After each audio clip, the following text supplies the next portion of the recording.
North east की सुंदर पहाड़ियों में रहने वाले इन लोगों के साथ अपने ही घर में अजनबी की तरह बर्ताव किया जाता है। क्या आपने कभी अपने ही घर में अजनबी महसूस किया है?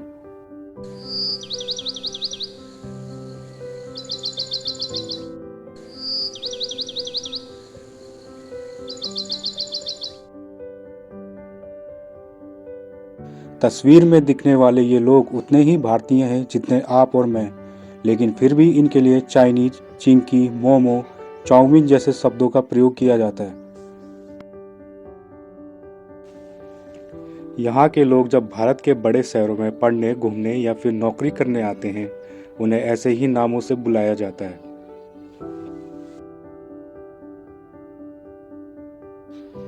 रेसिज्म यानी नस्लवाद की घटनाएं आए दिन हमारे सामने आती रहती है।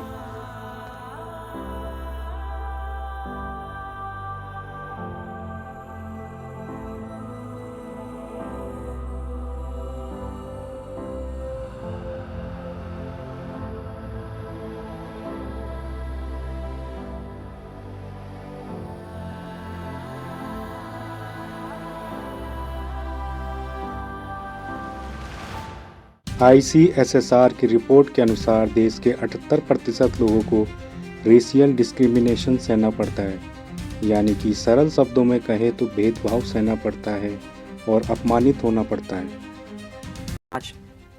So Corona was happening, and there were two guys on a scooty. I was going for the audition, and they came towards me. I mean, they were going their way. I was going my way. They came and they were like, "Coronavirus चला के they ran." कोविड-19 के दौरान भारत के कई शहरों में north east के लोगों के खिलाफ नस्लीय भेदभाव और उत्पीड़न की घटनाएं बहुत तेजी से बढ़ी। भारत के शहरों में रहने वाले नॉर्थ ईस्ट के लोगों को वायरस फैलाने का जिम्मेदार मानकर अपमानित किया गया। इसी दौरान उन पर थूकने और उन्हें कोरोना और चाइनीज कहने की घटनाएं सामने आई। कई जगहों पर मकान खाली करने का दबाव बनाया गया, दुकानों में प्रवेश करने से रोका गया। नॉर्थ ईस्ट की लोगों की शारीरिक बनावट को चीनियों से मिलता जुलता देख उन्हें टारगेट किया गया। हाल ही में एंजल चकमा का मामला देखने को मिला। एंजल चकमा के आखिरी शब्द थे, मैं भी इंडियन हूँ। क्या एंजल चकमा का अपराध सिर्फ यह था कि वह नॉर्थ ईस्ट से था और उसकी शारीरिक बनावट किसी अन्य भारतीय की तरह नहीं थी?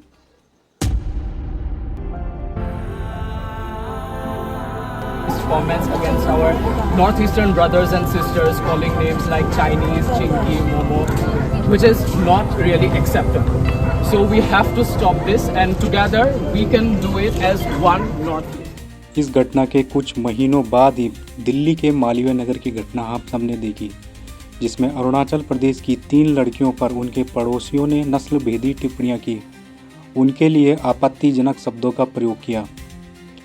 तू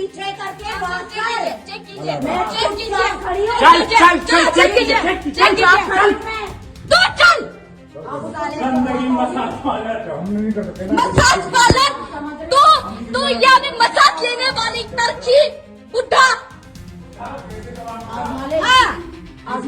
तू मेरे से कमा लेगा। मेरा बेडरूम खाली जा, आजमाले कितना बुढ़ा है पता चलेगा तेरे को। जाना 35 साल का लड़का तेरे यहाँ बुढ़ा होता होगा, क्योंकि ड्रग्स इतने करते हो तुम लोग। हमारे यहाँ 35 साल में एक्चुअल जवान होते हैं। क्यों चलाती हूँ, उससे तो खिलाना, वो नौकरी चाहिए, तो खिलाना। तेरी औकात नहीं है वो जहाँ से आया है, पता तेरे को? तुम्हें मेरी कस्टम ऑफिसर का बेटा है वो, पॉलिटिशियन है उसका बाप। तू क्या औकात है तेरी आने की वहाँ पे? मेरे को वो पॉलिटिशियन को कौन इलेक्ट करके पॉलिटिशियन बनाते हैं? हम इलेक्ट करते हैं, हम इलेक्शन करते हैं। करने बैठी थी क्या जो तूने देखा? जबान में काबू रख अपनी। आप इन्हें अंदर कर दो, एक जो समझदार वो रुक जाओ बाहर। तेरे यहाँ पे आदमी मसाज पार्लरों में काम करते हैं, हमारे यहाँ नहीं। पढ़े लिखे हैं वो।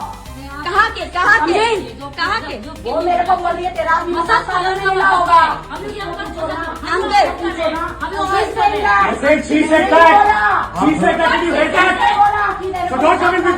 इंडिया का मैप कैसा दिखता है वो पता नहीं, कभी देखा नहीं।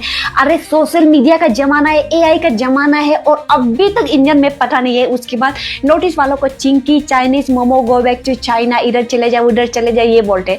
अगर तुम सभी काले हो तो, सांवला रंग के हो तो, क्या हम उसे अफ्रीकन बोलेंगे? अफ्रीका से आया हुआ बोलेंगे? ऐसा तो नहीं है ना।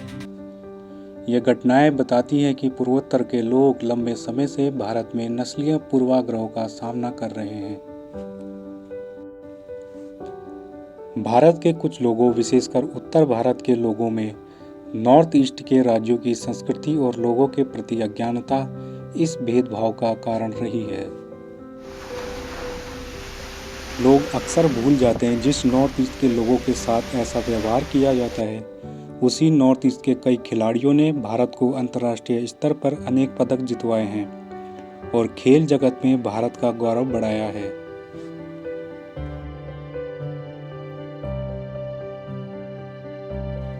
लोगों को समझना होगा, भारत विविधताओं का देश है। यहाँ हर धर्म, जाति, समुदाय, नस्ल आदि के लोग निवास करते हैं।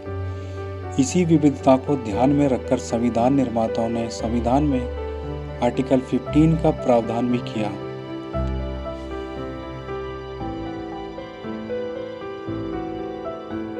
सभी भारतीयों को समझना होगा, नॉर्थ ईस्ट भी दूसरे राज्यों की तरह भारत का एक खूबसूरत हिस्सा है। वहाँ के लोग, उनकी संस्कृति भी उतनी ही भारतीय है जितनी आपकी और मेरी।